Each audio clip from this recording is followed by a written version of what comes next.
अब श्री सुखदेव भगवान परीक्षित जी से कहते हैं कि आप पियोगे अमृत।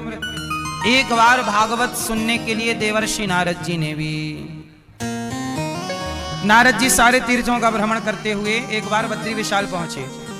तो बद्री विशाल में संतों ने नारद जी से कहा, संतों ने पूछा, कथम ब्रह्मन् दीन मुखः कुतश्चिन्तातुरो भवान् त्वरितं गम्यते कुत्र कुतश्चागमनं तव। नारद जी से पूछा, आप परेशान, नारद जी भागे जा रहे हैं, परेशान हैं। संतों ने कहा, क्यों भाई, क्या हुआ? कथम ब्रह्मन् दीन मुखः, ये मुख आपका कैसा हो गया, उदास? नारद जी ने कहा, मैंने सारे तीर्थों का भ्रमण किया। अहम तु पृथ्वीम यातो ज्ञात्वा सर्वोत्तमामिति पुष्करम च प्रयागम च काशीम गोदावरीम तथा हरे क्षेत्रम कुरुक्षेत्रम श्रीरंगम सेतुबंधनम।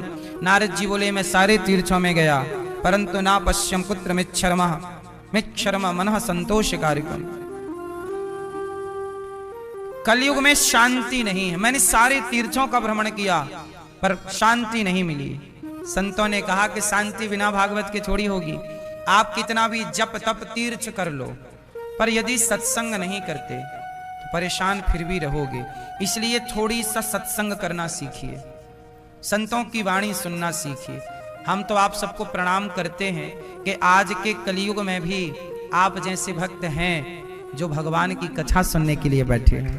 वरना आज कहाँ लोग कथा, टाइम कहाँ है लोगों के पास।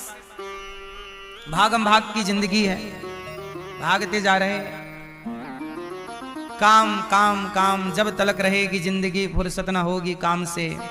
कुछ समय ऐसा निकालो कि प्रेम कर लो शाम से। भगवान के लिए समय है नहीं, निकालना पड़ता है।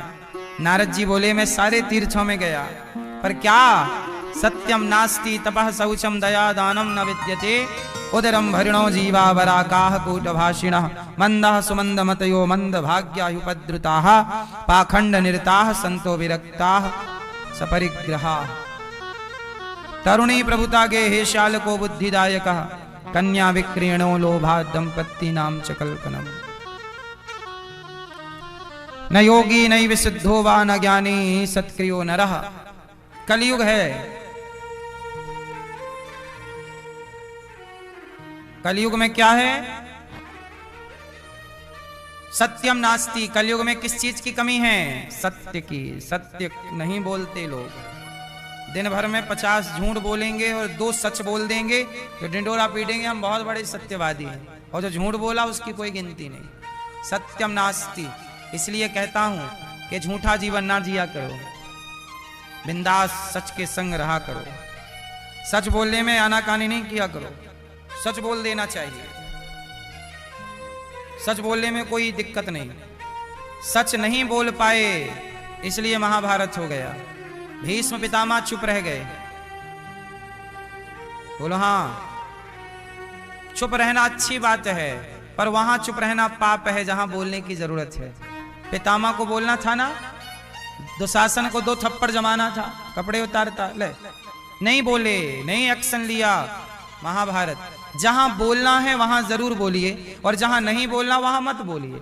आप उल्टा करते हैं, जहां नहीं बोलना वहां कूद जाते हैं, और जहां चुप रहना है वहां बोलते हैं, जहां बोलना है वहां मौन कर लेते हैं। कलयुग में उदरम भरणो जीवा। आजकल लोग केवल पेट भरने में लगे हुए। धर्म कहां जा रहा है, सत्य कहां है, आपका जीवन कैसा है? इसलिए आपको थोड़ा सा ध्यान देना चाहिए अपने ऊपर। पैसा कमाना बुरा नहीं है, पर जो रोटियां आप खा रहे हैं वो सच की है कि झूठ की है, मेहनत की है कि नहीं? क्यों? आप लोग जो पैसा कमाते हैं, बताओ वो पैसा ईमानदारी का है कि बेईमानी का है? बोलो। जितना प्रॉफिट लेना चाहिए उतना ही ले रहे हैं कि लोग अंधाधुंध ले रहे हैं? बोलो। डॉक्टर को पता है कि ये दवाई 2 रुपए की है, डॉक्टर को पता है कि इलाज 1000 रुपए का हुआ पर बिल 10,000 का हो जाता है। सबके लिए हम नहीं बोल रहे पर ऐसा है। आपको नॉलेज नहीं है तो सामने वाला फायदा उठा लेता है कि इसको तो ज्ञान है नहीं, चलो। पर चलो हमें ज्ञान नहीं है, ईश्वर को तो ज्ञान है। जब ईश्वर हिसाब लेने बैठेगा तो कहां से दोगे ये 10,000 का हिसाब? इलाज तो तुमने 1000 रुपए का किया, दवाई अवाई दी वो तो इस रेट की थी। सामने वाला बुद्धू मिल गया, अनपढ़ मिल गया तो तुमने चूना लगा दिया। लेकिन छोड़ो, मेरे मालिक की दुकान में सब लोगों का खाता। आप कपड़ा खरीदने जाते हो, आपको पता ही नहीं होता कपड़ा किस रेट का है। 10 रुपए का है तो 100 रुपए का पकड़ा दिया। प्रॉफिट कमाना चाहिए। व्यापार करने बैठे हो, प्रॉफिट के बिना कैसे होगा? मुनाफा जरूर लीजिए, उचित मुनाफा लीजिए। पैसा ही तो चाहिए रोटी खाने के लिए, गृहस्थी चलाने, उतना ठीक है। आजकल लोग कमा रहे हैं, बताओ किसके लिए? बोलो जोर से। आजकल लोग पेट के नाम से कमा रहे हैं। पेट के लिए नहीं कमा रहे हैं, पेट भरने के लिए नहीं कमा रहे हैं, तिजोरियां भरने के लिए कमा रहे हैं। जिन बच्चों के लिए आप कमा रहे हैं, आपके मर जाने के बाद जिस आपने पाप करके, झूठ बोल के जो जमीन जायदाद बनाई, छल कपट करके घर बनाया, आपके मर जाने के बाद आपकी आने वाली पीढ़ी उस घर में आपकी फोटो भी नहीं लगाएगी। जिस घर के लिए आप मरते रहे, जिसके लिए आप पाप करते रहे। इसलिए साहब, घर बनाओ, पैसा कमाओ ईमानदारी से, बच्चों को काबिल बनाओ। बेटा तुम भी ईमानदारी से कमाओ। सच बताओ, चिड़िया ईमानदारी से खाती है कि बेईमानी से?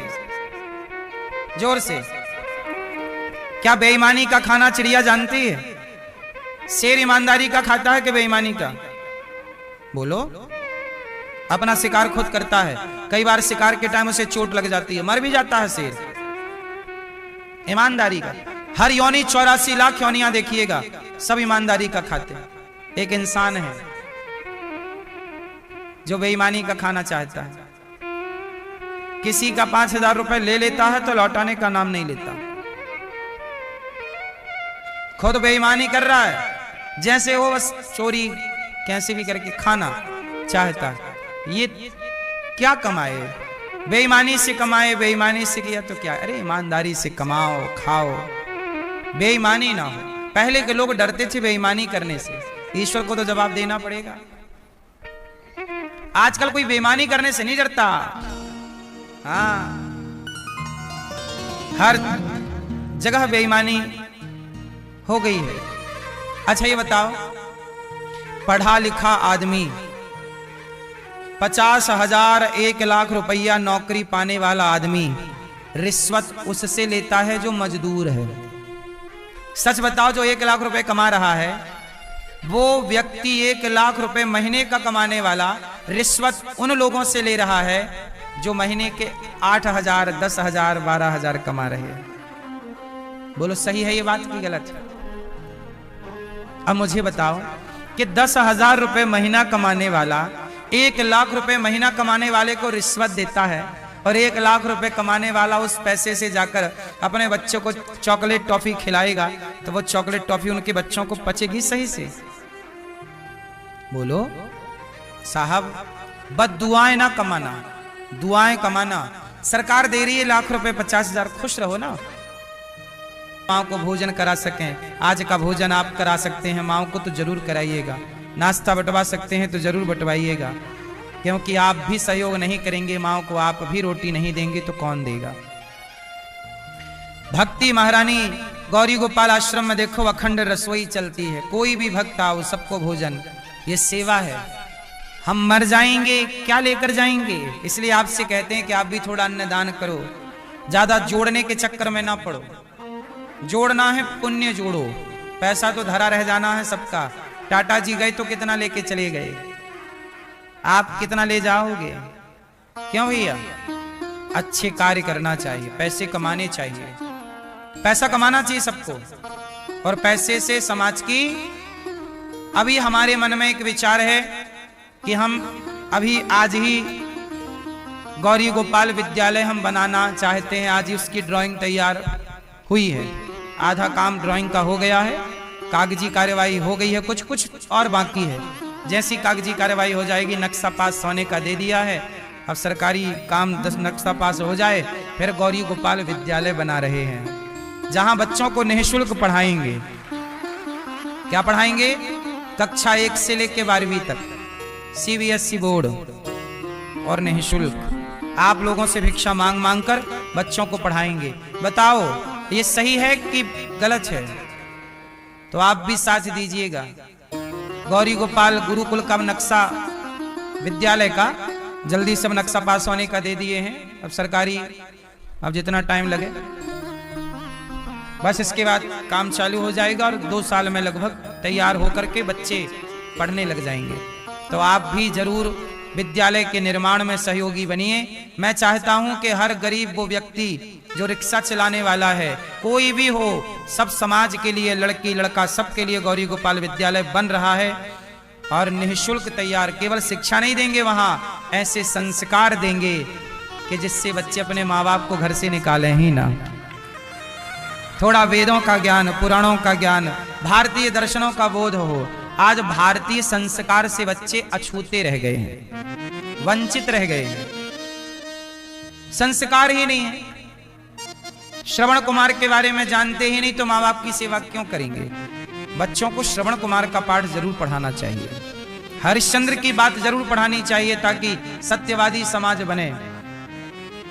इसलिए मेरी माँ, शिक्षा फ्री होनी चाहिए, इस पर यह दास अनिरुद्ध काम कर रहा है। CBSE बोर्ड की शिक्षा सबको निःशुल्क प्राप्त हो।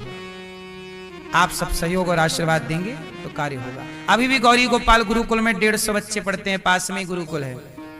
हमारे 150 गुरुकुल में बच्चे हैं, उन बच्चों का रहना, खाना, पढ़ना, लिखना सब फ्री है। ये बच्चे हैं, ये 1 क्लास के बच्चे हैं, ऐसी 3 क्लासें हैं। तो गौरी गोपाल गुरुकुल में लगभग 150 बच्चे हैं। आप भी गौरी गोपाल गुरुकुल में बच्चों को भोजन करा सकते हैं, ये भी निःशुल्क है। बच्चों का रहना, खाना, पढ़ना, लिखना सब निःशुल्क। हम शराब पी के पैसा नहीं बर्बाद करना चाहते, हम समाज को मरने से पहले कुछ देना चाहते हैं। ये धरती ने हमें जन्म दिया है, हमने इस धरती का अन्न खाया है, भारत की भूमि पे जन्म लेके हमने भारत के ऋणी हुए हैं, तो इस भारत माता को लौटा के जाएंगे कुछ ना कुछ, फिर मरेंगे शान से। केवल लिया ही लिया है और दिया नहीं और मर गए तब तो हम चोर कहलाएंगे। हम भारत माता के क्या कहलाएंगे? चोर। माता से लिया है, इस माटी से लिया है तो लौटाओ ना। क्यों जी, लौटाना चाहिए कि नहीं? सोचिए, हम लोग माटी से भी लेते हैं तो लौटाने का प्रयास, माटी का भी ऋण मानते हैं हम लोग, ये मिट्टी का भी हमारे ऊपर ऋण है। हम सनातनी कितने श्रेष्ठ विचारधारा के हैं, हम अपनी माटी को भी प्रणाम करते हैं कि हमारी माटी है, जिस माटी में हम खेले खाए, जननी जन्म भूमश्च स्वर्गादपि गरीयसी। और लोग इतने बेईमान हो गए हैं कि किसी से 5000 रुपए लेते हैं तो लौटाते नहीं। इतने बेईमान भी लोग, वो लोग ईमानदार हैं जो माटी का ऋण मानते हैं, और वो लोग बेईमान हैं जो इस माटी के ऋण को भूल गए हैं। क्यों मैया? भूलना चाहिए। माता का ऋण, जन्म देने वाली माता और भारत माता, दोनों का ऋण सदा याद रखना चाहिए। हाँ या ना? राष्ट्र प्रेम ही सबसे बड़ा प्रेम है, राष्ट्र भक्ति ही सबसे बड़ी भक्ति है। जरूरी नहीं है कि मैं सेना में भर्ती होकर राष्ट्र की सेवा करूं, मैं समाज से भिक्षा मांगकर बच्चों को पढ़ा लिखा कर संस्कारवान बनाऊं, योग्य बनाऊं, ये भी तो राष्ट्र भक्ति है, नहीं है? गौरी गोपाल रसोई चल रही है, 30,000 लोग पर डे भोजन कर रहे हैं, क्या ये राष्ट्र भक्ति नहीं है? बोलो। सबकी सेवा, भोजन कराना। आज के युग में आपके घर में 4 मेहमान एक्स्ट्रा आ जाएं तो आपका बजट बिगड़ जाता है, लेकिन गौरी गोपाल में 25 से 30,000 लोग पर डे भोजन करते हैं, अखंड रसोई चलती है। ये राष्ट्र की सेवा नहीं है? इसलिए आप भी गौरी गोपाल आश्रम में जो अखंड सेवाएं हैं जरूर जोड़िएगा। नारद जी कहते हैं कि महाराज भक्ति का दुख दूर कैसे होगा? बोले भागवत सुनवाओ। नारद जी ने जब भक्ति को भागवत सुनवाई तो भक्ति का दुख दूर हो गया। यत्फलं नास्ति तपसा न योगेन समाधिना तत्फलं लभते सम्यक् कलौ केशव कीर्तनात्। कलयुग में केवल कीर्तन मात्र से, भगवान की कथा मात्र से व्यक्ति पाप मुक्त हो जाता है। भक्ति महारानी को भागवत सुनवाई गई। भागवत सुनते ही भक्ति महारानी तरुण भगवान के भागवत सुनते ही बड़े प्रेम से भक्ति महारानी के पुत्रों का ज्ञान वैराग्य का दुख दूर हो गया और भक्ति महारानी कीर्तन करने लग गई। श्री कृष्ण गोविंद हरे मुरारी नाथेति नामानि मोहर बदंती। कहा कहां बैठूं, जाओ भक्तों के मन मंदिर में हृदय में जाकर के बैठ जाओ। नारद जी ने सनकादियों से एक सवाल किया, महाराज ये बताओ कि कोई पापी व्यक्ति क्या भागवत सुन के मुक्ति पाएगा? पुण्यात्मा तो भागवत सुन के मुक्ति पा जाएगा, क्या पापी व्यक्ति भागवत सुन के मुक्ति पाएगा? बोले हाँ। ये मानवः पाप कृतस्तु सर्वदा सदा दुराचार रता विमार्गिगाः क्रोधाग्निदग्धः कुटिलाश्च कामिनः सप्ताह यज्ञेन कलौ पुनन्ति ते सत्येन हीनाः पितृमातृदूषकाः कृष्णाकुलाश्चाश्रम धर्मवर्जिताः ये दाम्भिका मत। अब देखो, सत्येन हीना, जो व्यक्ति सत्य से हीन हो गया है, जो मातृ पितृ ऋण भूल गया है, जिसने माँ बाप की सेवा भी नहीं की, वो पापी भी भागवत सुनेगा तो वह मुक्त हो जाएगा भागवत सुनकर। माना की गलतियां हो गई, माना की पाप हो गया, अब हो गया तो क्या करें? भोगना पड़ेगा। कोई उपाय है बच जाएं? हाँ, भागवत सुन लो बच जाओगे। भागवत सुन लो बच जाओगे। भाई सांप ने डस लिया, अब क्या उपाय है? डस ही लिया, जल्दी हॉस्पिटल पहुंचो, समय से हॉस्पिटल पहुंच जाओगे तो बच जाओगे, और लापरवाही करोगे तो मर जाओगे। ऐसे पाप ने डस लिया है, सांप का डसा हॉस्पिटल जाए और पाप का डसा भागवत सुने। भागवत सुनेंगे तो मुक्ति मिलेगी, जैसे सांप का डसा भी बच जाए, ठीक ठीक इलाज मिल जाए तो। बोलो हाँ। कितना भी बड़ा सप्ताह यज्ञेन कलौ पुनन्ति ते, बड़ा सा बड़ा महापापी हो, देखो मदिरापान 5 महापाप होते हैं, 5 महापाप होते हैं।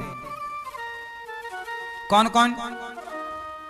जो मदिरापान करे, जो ब्रह्म हत्या करे, जो स्वर्ण की चोरी करे, जो गुरु पत्नी के साथ गमन करे, गलत करे, और जो विश्वासघात करे, ये 5 महापापी होते हैं।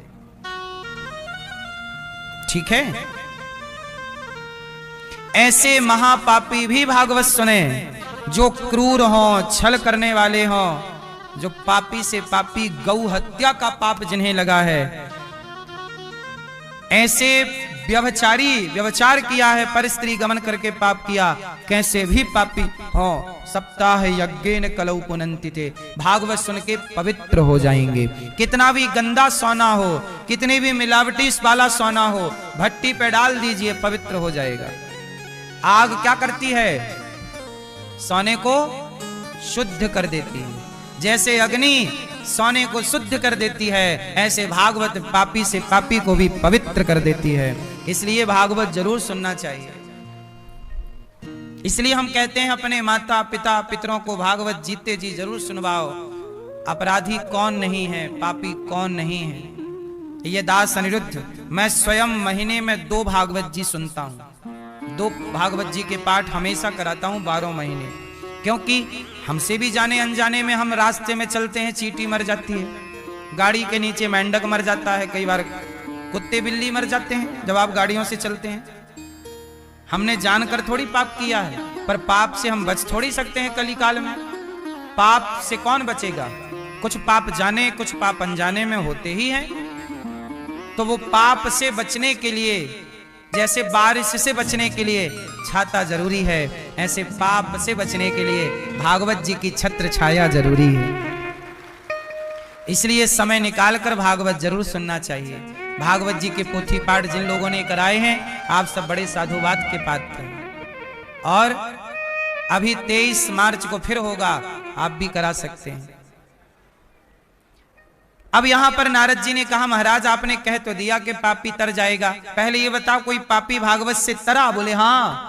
एक पंडित जी थे, उनका नाम था आत्मदेव, उनकी पत्नी का नाम था धुंधली देवी, उनके कोई संतान नहीं थी, बड़ी पूजा पाठ जप तप किया, बेटा नहीं हुआ, लगा कि भगवान ने नहीं दिया।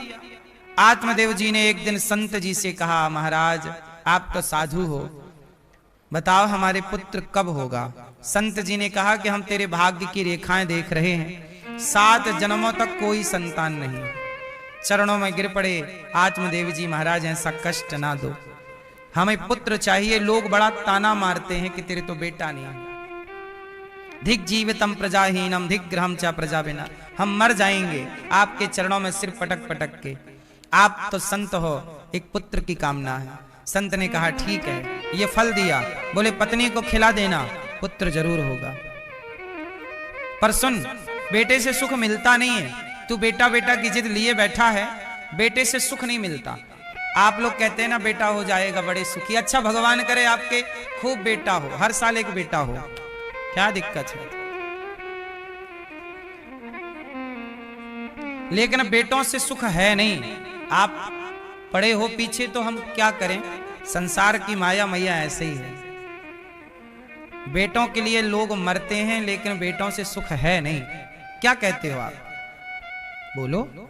बेटा राम जैसा भी हो जाए ना तुम्हारा, तो राम जैसे बेटे से सुख नहीं मिलेगा। दशरथ जी के बेटे थे तो राम, कहां सुख मिला, तड़प तड़प के मरना पड़ा।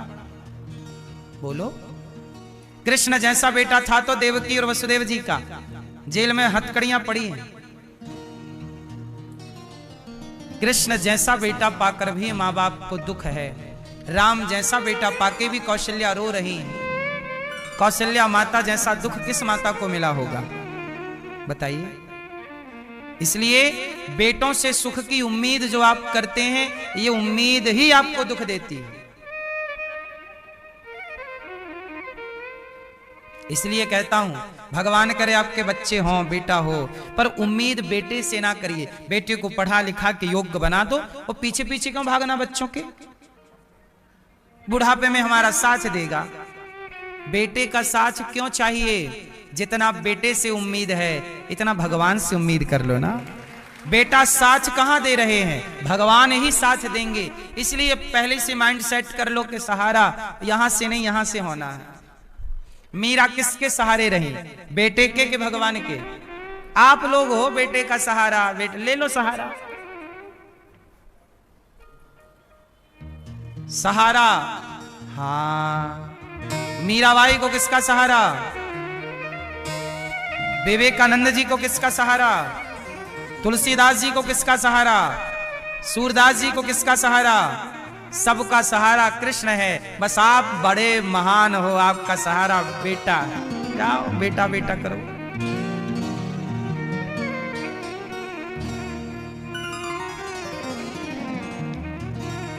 बेटों को पालो पोसो, प्यार करो, लाड़ करो, पर आसक्ति ना हो जाए। बेटा क्या बेटा बेटा जप रही हो मेरी माँ? नाम भगवान का, श्रीमन नारायण श्रीमन नारायण। भगवान नारद जी बेटा बेटा कर रहे हैं कि नारायण नारायण कर रहे हैं? नारायण। हनुमान जी बेटा बेटा कर रहे हैं, मकरध्वज के राम राम राम। बोलो। बस आप हैं बेटा बेटा बेटा बेटा। इसलिए मैया बेटा बेटा नहीं, कृष्ण कृष्ण श्रीमन्नारायण भगवान। बेटा बड़ा हो गया, अपना सेल्फ डिपेंड करेगा, कमाएगा, खाएगा। आत्मदेव जी ने कहा बेटा चाहिए, संत जी ने कहा कष्ट मिलेगा। हाँ हाँ मिल जाए, हमें बेटा चाहिए, लात मारे पर चलेगा। मोह इतना प्रबल है, जब नहीं मिलता तो लोग यही कहते हैं कैसा भी हो बस मिल जाए। क्योंकि समाज से डर जाता है ना व्यक्ति के, लोग क्या कहेंगे कि बेटा नहीं हो रहा है, अरे तेरे तो बेटा नहीं है, लोग बड़ा ताना मारते हैं। ये दुनिया जीने कहां देती है, ताना मार मार के मार डालती है। ये दुनिया के लोगों ने ताना मार मार के सीता मैया को वनवास भेज दिया। बोलो हाँ। अब आत्मदेव जी ने फल पत्नी को दिया, पत्नी ने फल गाय को खिला दिया। गाय को हो गया बच्चा, नाम रखा गौकर्ण। और धुंधली ने सोचा कि मैं क्यों बच्चा पैदा करूं, बड़ा कष्ट होता है, मैं इतना कष्ट नहीं उठा सकती, मेरा सब सेटअप बिगड़ जाएगा। बेटा वीडियो को लाइक करें और चैनल को सब्सक्राइब करें ताकि अगला वीडियो आप तक पहुंच सके।